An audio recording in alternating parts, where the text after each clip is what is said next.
আসসালামু আলাইকুম সুপ্রিয় শিক্ষার্থীরা, আজকে আমরা রাজশাহী বোর্ড 2025 সালের 3 নম্বর যে প্রশ্নটা দ্বিতীয় অধ্যায় থেকে আসছে সেটা সলভ করব। তো আমরা 2 নম্বরটা আগে সলভ করছি, এবার 3 নম্বরটা। প্রশ্নটা একটু দেখে নিই, দেখেছে প্রশ্ন আছে তাহলে স্ক্রিনশট দিয়ে নিই, প্রশ্ন নেই তাহলে স্ক্রিনশট দিয়ে দিতে তাদের কাছে আছে, তাদের কাছে আছে। এই যে প্রশ্নটা আমার রাজশাহী বোর্ড 2025 সালের 3 নম্বর প্রশ্ন। এবার আমরা প্রশ্নটা পড়ি, কি ছিল প্রশ্নটা সেটা আমরা এখন পড়বো। কি ছিল প্রশ্নটা সেটা আমরা এখন পড়া শুরু করবো। আচ্ছা, প্রশ্নটা কি ছিল আমরা দেখি। প্রশ্ন ছিল রহিম শাখা অফিসের 10টি কম্পিউটার একটি সার্ভার কম্পিউটারের মাধ্যমে যুক্ত থাকে, অর্থাৎ একটি কম্পিউটারের সাথে কি আছে 10টি কম্পিউটার যুক্ত আছে। এবার বলছে তার মূল অফিসে 50টি কম্পিউটার 5টি সার্ভার কম্পিউটারের মাধ্যমে যুক্ত। তাহলে আমরা বুঝতে পারছি এটা কোথা থেকে আসছে, এখানে টোপোলজি থেকে আসছে। আচ্ছা, ক নাম্বার যে প্রশ্ন আছে, প্রথম আছে পিকোনেট কি, ক নাম্বার 3-এর ক। প্রথম প্রশ্ন আমাদের কি প্রশ্ন করেছে, পিকোনেট কি। আমরা জানি ব্লুটুথ প্রযুক্তির মাধ্যমে যে নেটওয়ার্ক গঠন করা সম্ভব তারই নাম কি, পিকোনেট। আমরা লিখবো ব্লুটুথ ব্লুটুথ প্রযুক্তির মাধ্যমে যে নেটওয়ার্ক গড়ে তোলা হয় সেই নেটওয়ার্কে বা সেটিকে কি বলা হয়, আমাদের তারই নাম আমরা বলতে পারি পিকোনেট।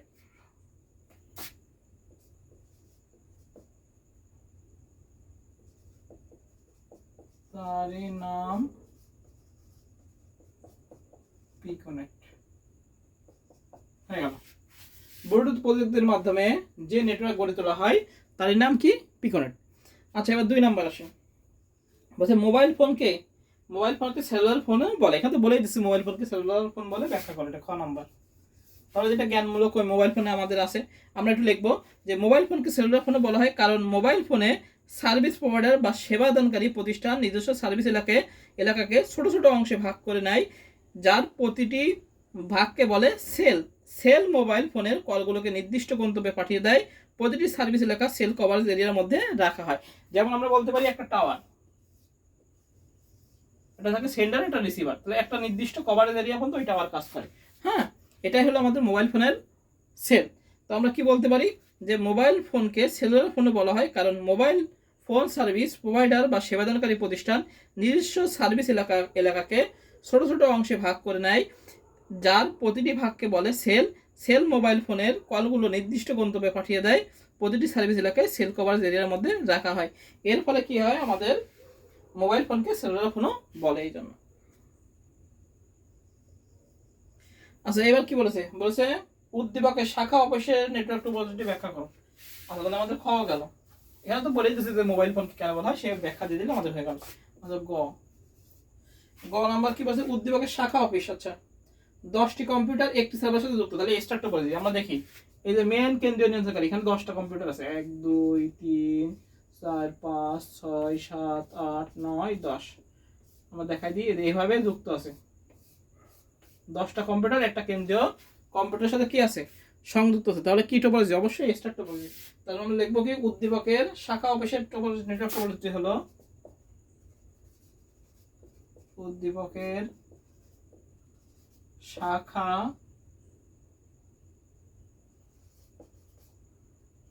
অফিসের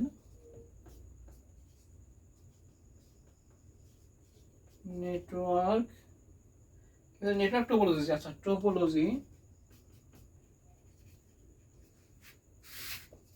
হলো স্টার টোপোলজি।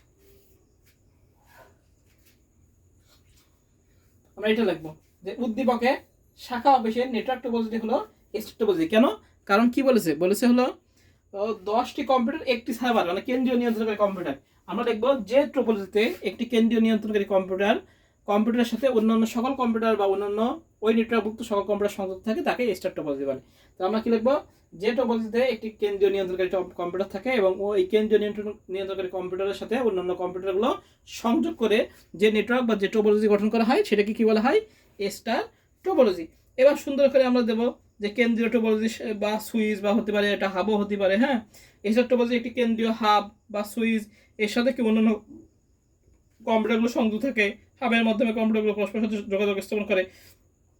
আমরা যদি পারি একটু চিত্র আঁকাই দিলাম নিচে, সে চিত্র স্টার্টটা বলে দিচ্ছি 10টা দিয়ে, যদি 10টা কম্পিউটার বলেছে 10টা দিয়ে আমরা এটা চিত্র আঁকাই দিলাম, সার্ভার আবার নাম্বার দেবে। এটা হলো লেখা তো, যে যার মতো সুন্দর করে, যত ভালো করে, যত তথ্যবহুল লেখা, মেন কথা তথ্যবহুল। যখন আমরা কোনো থিওরি লিখি সেটাকে অবশ্যই তথ্যবহুল করতে হবে, যে আমাদের উল্টোপাল্টা কথা না লিখে, যেমন কেন্দ্রীয় নিয়ন্ত্রণকারী কম্পিউটার এর প্রধান বৈশিষ্ট্য। আবার এর কি হয়, একটা কম্পিউটার নষ্ট হলে কিন্তু বাকিগুলো সচল থাকে, কিন্তু কেন্দ্রীয় নিয়ন্ত্রণকারী কম্পিউটার নষ্ট হয়ে গেলে বাকি সবগুলো নষ্ট হয়ে যায়। আবার এর যদি এখানে প্রবলেম দেখা দেয়, তাহলে কেন্দ্রীয় নিয়ন্ত্রণকারী কম্পিউটার কিন্তু সিগন্যাল পাঠায় যে তোমার এখানে সমস্যা ঠিক করার জন্য, হ্যাঁ, যে তোমরা এখানে যে ঠিক করো।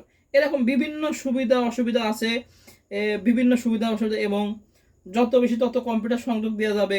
হ্যাঁ, এই সংগঠনে একটি কম্পিউটার নষ্ট হলে বাকি কম্পিউটার কোনো প্রভাব পড়ে না, খুব সহজেই সমস্যা আক্রান্ত কম্পিউটার, যদি এটা সমস্যা হলো তাহলে এটাকে আমরা সরিয়ে নিয়ে গেলাম। এরম ভাবে নিজের মতো করে সুন্দর করে তথ্যবহুল লিখতে হবে, বুঝলেন? তাহলে আমাদের নাম্বার বেশি আসবে। আচ্ছা, গ গেল, এবার আসি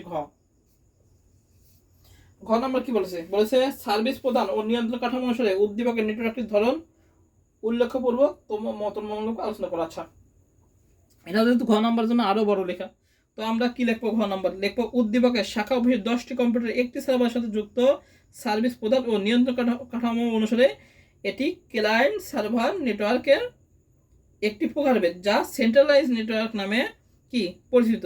আবার বলেছে মূল অফিসে 50টি কম্পিউটার 5টি সার্ভারের সাথে যুক্ত, এখানে অর্থাৎ এখানে ডেটা কি বলছে একাধিক সার্ভার জমা হয়, সুতরাং সার্ভিস প্রদান ও নিয়ন্ত্রণ কাঠামো অনুসারে এই নেটওয়ার্কের ধরন হলো ডিস্ট্রিবিউটেড নেটওয়ার্ক।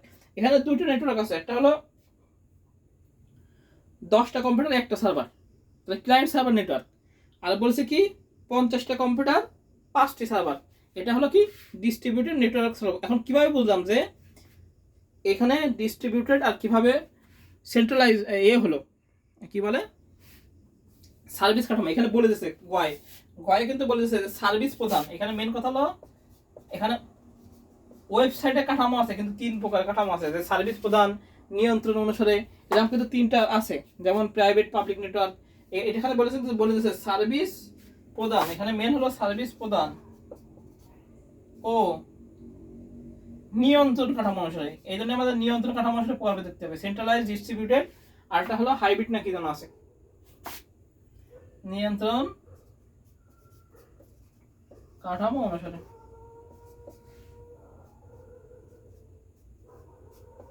বলেছেন যে নিয়ন্ত্রণ সার্ভিস প্রদান ও নিয়ন্ত্রণ কাঠামো অনুসারে কয় ভাগে ভাগ করা যায়? আমাদের 3 ভাগে ভাগ করা যায়, এটা সেন্ট্রালাইজার, ডিস্ট্রিবিউটেড, আর একটা কি জানো আর এটা হলো service client server network, distributed আর সেন্ট্রালাইজ নেটওয়ার্ক, এই 3টা ভাগে ভাগ করা যায়। তো আমরা এখানে লিখতে হবে কি যে উদ্দীপকের শাখা অফিসের 10টি কম্পিউটার একটি সার্ভারের সাথে যুক্ত সার্ভিস প্রদান ও নিয়ন্ত্রণ কাঠামো অনুসারে এটি ক্লায়েন্ট সার্ভার নেটওয়ার্ক। একটা প্রথমটা হলো কি যেটা বলছে 10টি কম্পিউটার এবং একটি সার্ভার, সেটা ক্লায়েন্ট সার্ভার নেটওয়ার্ক। আবার সেকেন্ডটা বলছে কি ক্লায়েন্ট সার্ভার নেটওয়ার্কের কি একটি প্রকারভেদ, যা কি সেন্ট্রালাইজ বা কেন্দ্রীভূত নেটওয়ার্ক, সেন্ট্রালাইজ নেটওয়ার্কের পরিচিত। আচ্ছা, বলছে ক্লায়েন্ট সার্ভার নেটওয়ার্কের মধ্যে আবার সেন্ট্রালাইজ নেটওয়ার্কে এটা অন্তর্ভুক্ত। আচ্ছা, এবার কি বলছে আবার মূল অফিসের 50টি কম্পিউটার 5টি সার্ভারের সাথে যুক্ত আছে, অর্থাৎ এখানে ডেটার একাধিক সার্ভার জমা থাকে, সুতরাং সার্ভিস ও নিয়ন্ত্রণ কাঠামো অনুসারে এই নেটওয়ার্কের ধরন হলো ডিস্ট্রিবিউটেড নেটওয়ার্ক। তো একটা হলো যেটা 50টা, যেটা বলেছে 10টার সাথে একটা যুক্ত, এটা আমার সেন্ট্রালাইজ, আর যেটা বলেছে হলো 50টা কম্পিউটার 5টা, সেটা বলেছে ডিস্ট্রিবিউটেড। এটা হলো সার্ভিস কাঠামো অনুযায়ী কি ক্লায়েন্ট সার্ভার নেটওয়ার্কের সেন্ট্রালাইজ, আর এটা 50টা 5টা আলাদা সার্ভার আছে, এই জন্য ডিস্ট্রিবিউটেড। এবার নিজেদের মতো আমরা বর্ণনা করে সুন্দর করে লিখে দেবো সেন্ট্রালাইজ কাকে বলে, ডিস্ট্রিবিউটেড কাকে বলে, নিজেদের মতো সুবিধা দিয়ে। সেন্ট্রালাইজ কি যেটা কেন্দ্রীভূত থাকবে, সেন্ট্রালাইজ অর্থাৎ একটা সার্ভারে হবে, সেটা হলো সেন্ট্রালাইজ। আর ডিস্ট্রিবিউটেড কি অনেক সার্ভার হতে পারে, একাধিক সার্ভার থেকে তথ্য নিয়ে সেটা সার্ভিস আদান প্রদান হতে পারে, বুঝে গেছে? এই মোটামুটি করে এরকম করে লিখে দেবো, মোটামুটি আমাদের হয়ে যাবে। তাহলে আমাদের রাজশাহী বোর্ড 2025 সালে 3 নম্বর সলভ হয়ে গেল।